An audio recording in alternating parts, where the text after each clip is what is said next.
우리 섹스해요. 당신 나 좋아하잖아. 나도 당신 좋아하거든. 그럼 된 거야. 이 같은 거 필요 없이. Hello guys, आज की movie का नाम द काइंड वाइफ है, जो 2016 की एक कोरियन सेक्स ड्रामा मूवी है। मूवी एक खूबसूरत लड़की के बारे में है जो एक शादीशुदा पति पत्नी के घर में किराए से रहने लगती है। लड़की को संभोग करने की बहुत चुल रहती है, जिस कारण वो अपने मकान मालिक को सेड्यूस करने लगती है। मकान मालिक का अपने ऊपर कंट्रोल नहीं था, जिस कारण वो उसके साथ इंटीमेट होता है, जिसके बाद दोनों लगातार उसकी वाइफ के पीछे संभोग करते रहते हैं। गाइज, इस मूवी के प्लॉट को ज़्यादा रिवील न करते हुए वीडियो को शुरू करते हैं।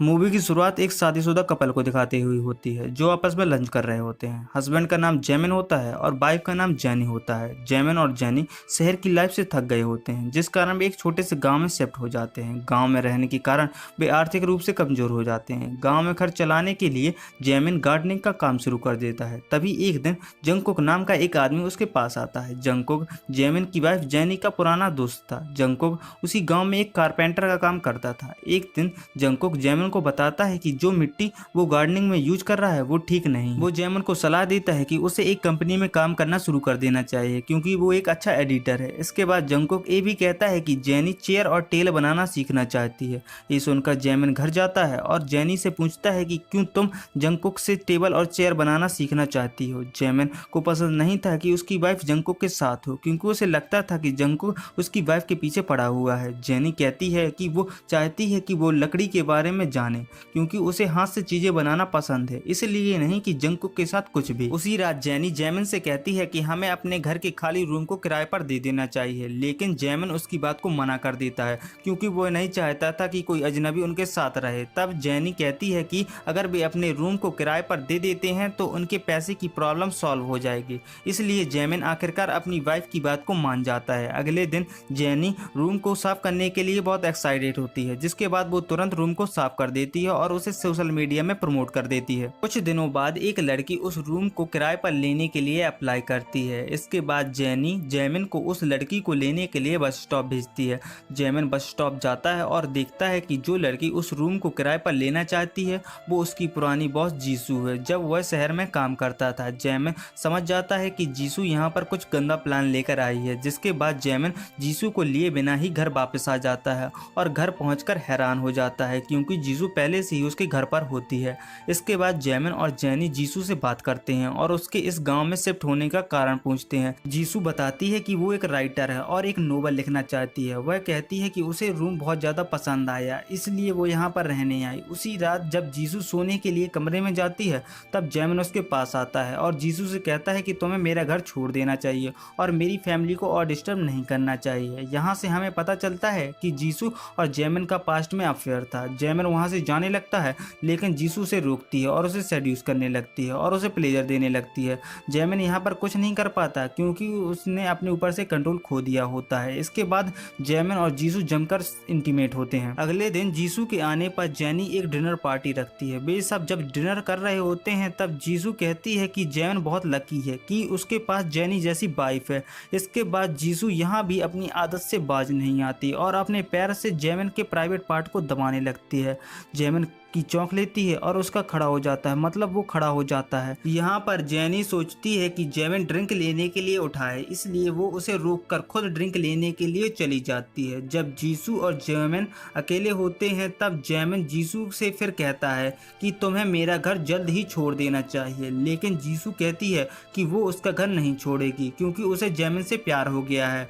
जीसू जैमिन को धमकी देती है कि अगर उसने उसे घर से निकाला तो वो उसकी वाइफ को उनके रिलेशनशिप के बारे में बता देगी। इसके बाद जैनी ड्रिंक लेकर वहां आ जाती है। जैनी जैमिन से कारपेंटरी का काम सीखने के लिए इजाज़त मांगती है। जैमिन जैनी को हाँ कर देता है। अगले दिन जैनी जंगकुक के घर जाती है और कारपेंटरी का काम सीखने लगती है। अगले सीन में हम देखते हैं कि जीसू जैमिन के कमरे में जाती है और उसके कपड़े देखकर अपने पास्ट को याद करने लगती है, जब उसका जैमिन के साथ अफेयर था। तभी जीसू जैनी को आते हुए देखती है, जिसे जंगकुक छोड़ने आया था। जीसू को यहाँ पर एक गंदा आइडिया आइडिया आता है, जिसके बाद जीसू जंगकुक के पास जाती है और उससे कहती है कि उसका जैमिन के साथ अफेयर है और वो जैमिन को पाना चाहती है, इसलिए वो जेनी और जैमिन के रिलेशनशिप को बर्बाद करना चाहती है। वो जंगकुक से पूछती है क्या तुम मेरी मदद करोगे जेनी और जैमिन के रिलेशनशिप को बर्बाद करने के लिए। जंगकुक पहले मना करता है, लेकिन जीसू के यह कहने पर कि अगर वह जेनी को सेड्यूस करने में कामयाब हो जाएगा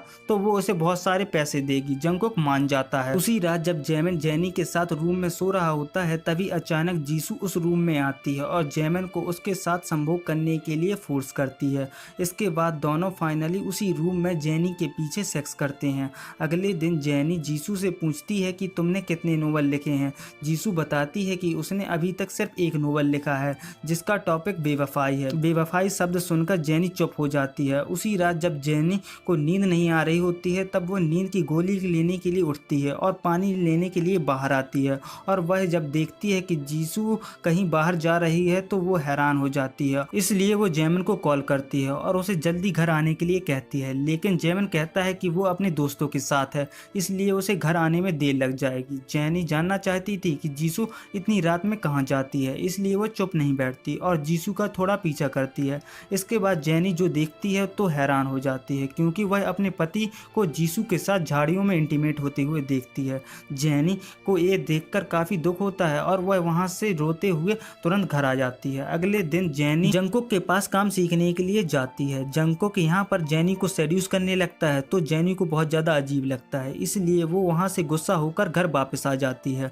उसी रात वे सब आपस में डिनर कर रहे होते हैं, तभी जेनी उठकर किचन में चली जाती है तो जंगकुक जेनी के पीछे किचन में जाता है और जेनी से आज के लिए माफी मांगता है, लेकिन जेनी अभी भी जंगकुक को माफ नहीं करती और उसे तुरंत वहां से बाहर निकाल देती है।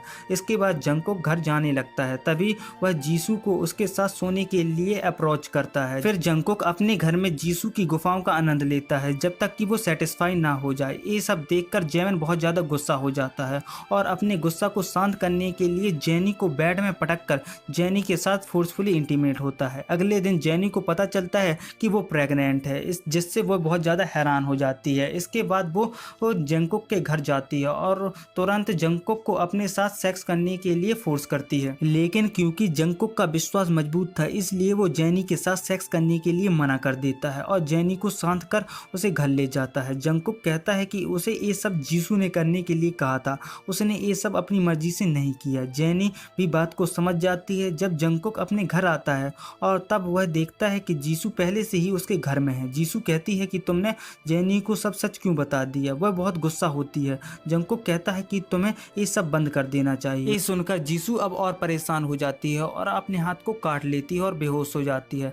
दूसरी ओर जैमिन घर जाता है और देखता है कि जेनी खाना बना रही है। जैमिन पूछता है कि क्या हुआ तुम्हें। तब जेनी पूछती है कि तुम्हारा और जीसू का क्या रिश्ता है। जैमिन जवाब दिए बिना ही जाने लगता है। तब उसे एक मैसेज आता है जो जंगकुक का होता है। मैसेज देखकर जैमिन चौंक जाता है क्योंकि उसमें लिखा होता है कि जीसू अस्पताल में है। जैमिन जल्दी से घर से हॉस्पिटल जाने लगता है, लेकिन जेनी जैमिन के ऊपर अटैक करती है और उसे बेहोश कर एक कार्ट में बंद कर देती है। अगले दिन जेनी जीसू को देखने हॉस्पिटल जाती है, जहां पर जेनी कहती है कि उसे उसके प्लान के बारे में सब कुछ पता चल चुका है, इसलिए उसने उस प्रॉब्लम का सॉल्यूशन निकाल लिया है। इसके बाद जेनी वहां से चली जाती है। तभी जीसू को एक मैसेज मिलता है जो जैमिन का होता है, जिसमें लिखा था कि वो अपनी वाइफ से बहुत ज़्यादा प्यार करता है। ये सब देखकर जीसू और ज़्यादा बिगड़ जाती है और रोने लगती है। इसी टाइम सीन शिफ्ट होता है और हम देखते हैं कि वो मैसेज जंगकुक ने किया होता है जैमिन के फ़ोन से। जब जेनी हॉस्पिटल से जा रही होती है तभी अचानक जीसू हॉस्पिटल से कूदकर सीधे जेनी की कार के ऊपर गिरती है, जिससे उसकी मौत हो जाती है। मूवी के लास्ट सीन में हम देखते हैं कि जेनी गार्डन में खाना खा रही है और जैमिन भी अभी जिंदा है। तभी जेनी कहती है कि मैं अपने पति को कभी भी नहीं मारूंगी और उसे कभी भी धोखा नहीं दूंगी। और गाइस यहीं पर मूवी एंड हो जाती है। गाइस अगर आपको वीडियो अच्छी लगी तो